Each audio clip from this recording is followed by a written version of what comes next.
Our confidence has to come from a place of emptiness. Because when our confidence comes from a place of emptiness, then we make sure that our cup doesn't overfill. Because when you think you're already full, then nothing new can come in your cup. When you always remain empty, then you can always enjoy the pleasures of different types of flavors and different types of experiences. But when you get caught up in one drink, when you get caught up in one experience, in one identity that you think that you are, then you can't experience the beauty of who you actually are, the limitless Paramatman, your true nature that you always are and that always is. But you have these two frames of mind. In what moment you think you're the emperor, and at what moment you think you're the beggar. And what do these two archetypes need? The emperor needs people, he needs a land and he needs people to be the emperor. And he needs money and he needs a throne. A beggar, he needs to be devoid of money or devoid of a net worth in the eyes of the material people to be a beggar. But the sage stays in the middle because he is beyond need to be a rich man and he's beyond the need to be a poor man. He just is as he is. And because his confidence doesn't rely on external means, then it always remains. Because his confidence is not due to the outside, his inside always remains perfect. Because his riches are not due to the outside world, he is the richest man in the world. The beauty of the sage, which we all have inside of us, the sage means oneness with reality, oneness with thyself, oneness with all aspects of existence. And when you are one with thyself and you access the inner sage, which is your true and highest self, your self that is beyond actually a self, and that's the beauty of having true confidence, is that we realize confidence is not confidence in an identity. It's confidence in our sagehood. And what is sagehood? Sagehood is being free from the opinions of this world, being free from the ideals that people place on you. And the beauty of this is that that allows you to be free of the ideals that you put on yourself. And this is how we can have true confidence. You see, the fact that you are always in fear allows you to have an opportunity to be fearless. Because when you realize this nonsense that you have, this, oh, I fear not achieving this, I fear not achieving that, you realize you have to go beyond that eventually. Because at one moment you feel so confident about the outcome, and in the next moment you don't know what the hell is going to happen.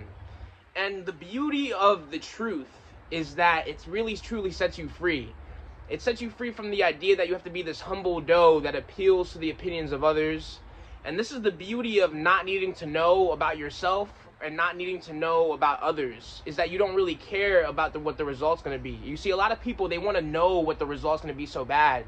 And this is why the rug gets taken out under them, because they're so desperate to have a confirmed result about reality. But this is why my guru, Sage Siddhar Meshwar, told me not to desire the spiritual powers.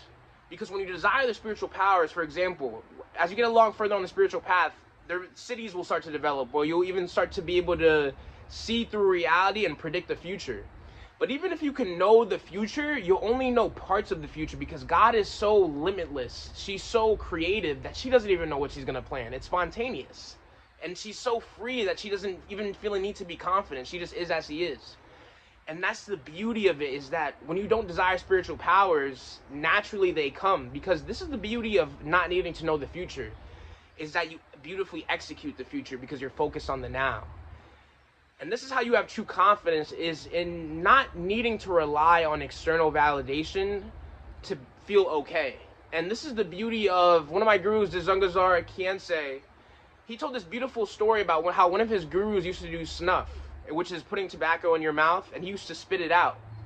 And when he was telling one of his friends this, he couldn't believe him. He was like, I mean, because his friend knew this guru too, but he couldn't believe that his guru had done this. But the guru didn't really care. He's not trying to, seem impressive to his students. He's just being as he is. He's blissful inside, but he also does some snuff. It's, as simple as that. When you have the tantric point of view, nothing is bad, nothing is ugly, because bliss never goes away no matter what you do. And your true confidence is in your bliss, not in, oh, I feel good, I feel great because these people love me, I feel amazing because I'm in this position. No, you just are as you are. And that's the beauty of his guru, Dzongazar Khyentse. And I love, all the true gurus talk about their gurus. They never try to teach independently, in a sense that they never try to never try to glorify themselves. All true gurus, they pass down the teachings of their gurus and give credit to their gurus, because they don't feel a need to be loved or seen as a genius. They just, present the teachings as they are and present the Dharma purely. And the beauty of his guru is that even though he was so graceful and elegant, he was still indulging in doing snuff. And it's like, it shows you can be elegant and graceful while doing what some might seem as a negative act or a polluted act, as doing snuff or tobacco.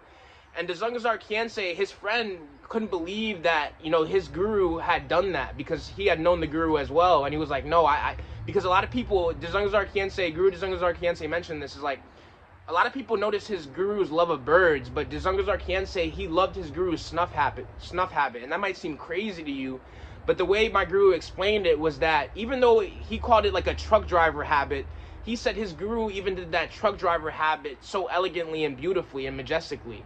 And it goes to show you that when we have confidence in ourselves and not in the opinions of others or need to fulfill the opinions that others have of us, then naturally our people align with us and we don't need to impress others. Dzongazar Khyentse said to his friend, because his friend was like, you shouldn't tell anybody about this, it'll make your guru look bad. And he was like, is he not good enough for you as he is? Do you think the Karmapa needs to be protected from a bad reputation? You think that he cares? And that's the beauty of the enlightened being. And this is why, a lot of people think that you need to be in some monastery or you need to do this and that to be enlightened. But actually, the beauty of the spiritual warrior is that he accomplishes enlightenment even while in material life. Because you can have the guru's teachings at home. Obviously, it's good to practice under the Sadguru, right? But you don't need to physically be in the presence of the Sadguru all the time to practice. You have teachings at home. You can be working at a bank and practicing the Sadguru's teachings by remembering the words. And when your boss is annoying you, or your boss is talking down on you, or your family is talking down on your accomplishments, you can remember the story of the sages and remember the story of the gurus, and it'll increase your wisdom and it'll increase that inner sage. And I'm not saying that you have to be a sage to be a sage, in a sense that we can all access that bliss. We can all access that inner sagehood that is within us. And what does the sage represent? The sage or the guru is the embodiment of eternal peace, and his life accomplishment and mission is for the whole world to be eternally blissful. And we can all access that selfless love inside of ourselves for ourselves that wants us to be happy. We can all access that inner guru, which is blissful and at peace and has no need for things to go its way. It just is as it is, and it accepts life as it is. And it has no need to fight with life. It has no need to prove itself to life, because it's just happy and content with as it is. And when you are like that, when you are in that state of emptiness, then nobody can poke holes in you, because there's nothing to poke holes in. It's beautiful. And one of my guru Amma, who I had visited recently, her childhood is so beautiful, because she would be singing the name of God, singing to the divine, being in such bliss, dancing, always studying Krishna, her guru Krishna, and she was just so one with the self, even at such a young age. And people would be hating on her, of course. When your light shines, people will try to dim it, of course. And she would still remain confident. Her family was abusive to her. She didn't want to get married because she was so confident in her spiritual path.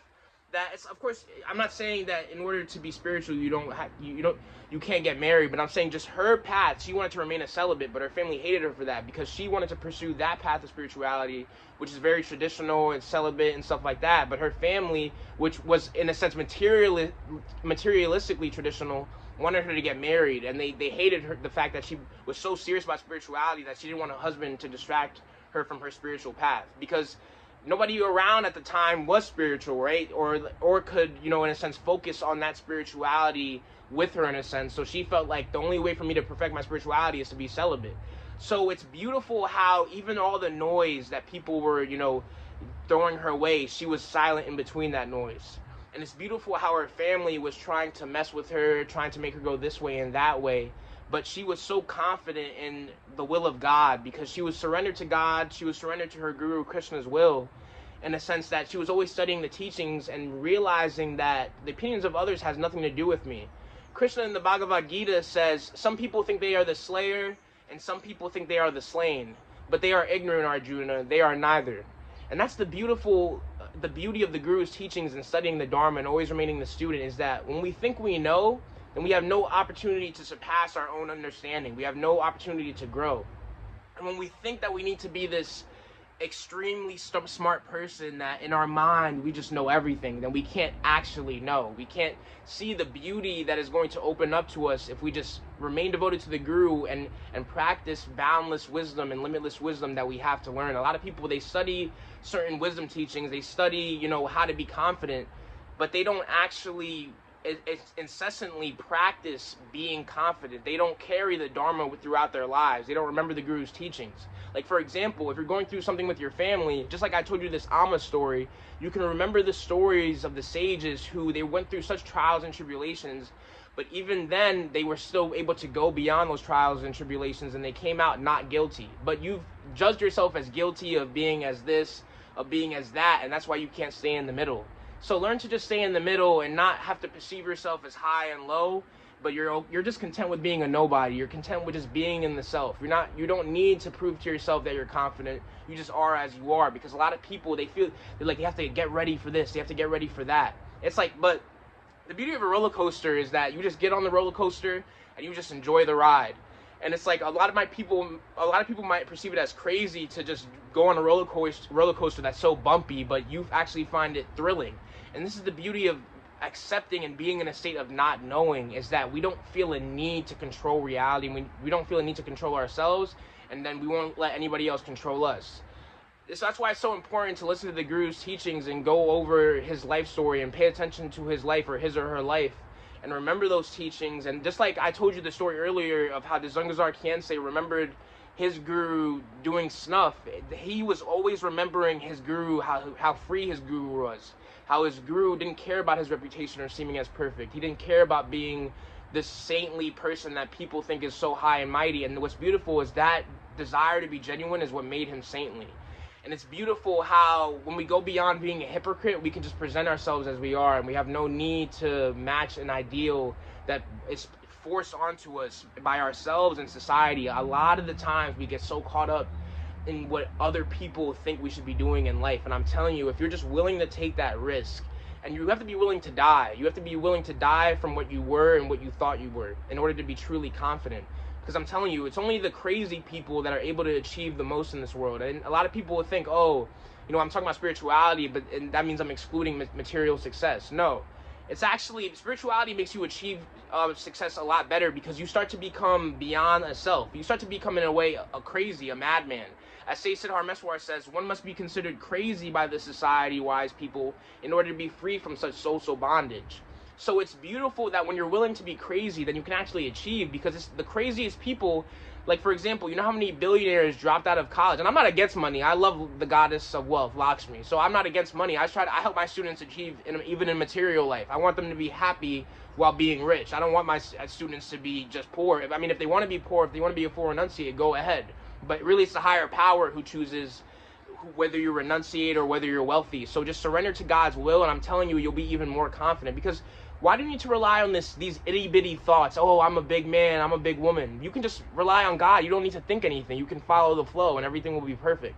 So, you don't need an ego to be confident. Just surrender the ego and allow yourself to be, and that's true confidence. Just resting in your being place, swarupa, that's what they call it, abiding in your true nature.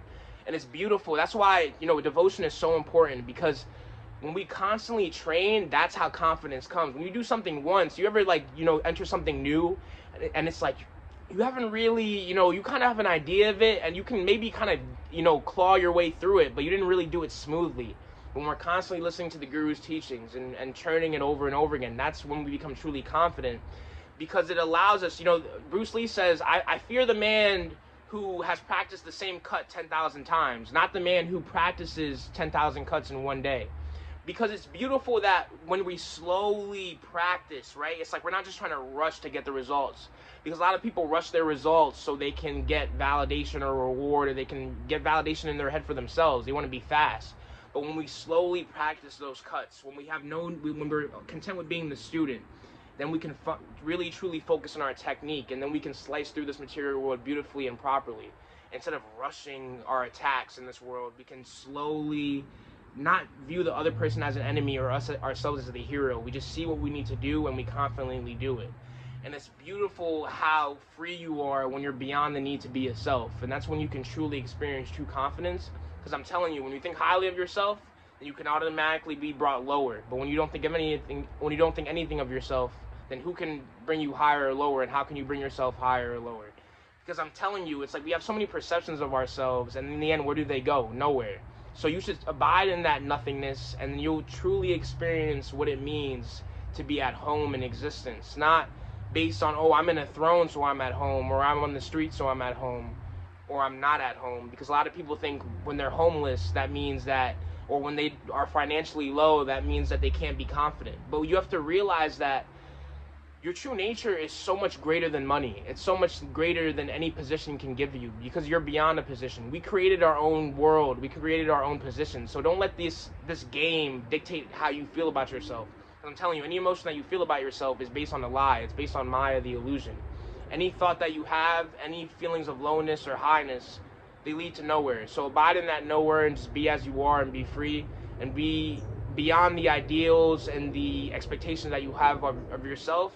And allow others to be confident. Don't put expectations on them. Oh, you have to be this way, you have to be that way. Because I'm telling you, it's like that's how you create that cycle of this poison that people have put on themselves, in the sense that they feel like they have to have high self-esteem, and then in the end that always leads to low self-esteem. So just allow yourself to be as you are and just breathe and just enjoy the existence. You hear the birds chirping. Do they worry about confidence or the trees or the animals? You know, do they worry about confidence? No, they're just in their natural state of being. They chirp, they sing, and then they go to bed. You know, it's so just learn to be simple. And it's like, I'm telling you, being a human is just as simple as being a bird. It's just you thinking too much. You know, it's funny, we think we're so intelligent, but animals are a lot more confident than we are, because they don't have all these materialistic expectations, or that feel like they have to meet these materialistic expectations in order to deserve confidence. So just learn to abide in your natural state of being that is beyond a need to prove itself, and it just is as it is. And that's how you experience true love for thyself, is being beyond the self. I promise you. So learn to die so you can truly live.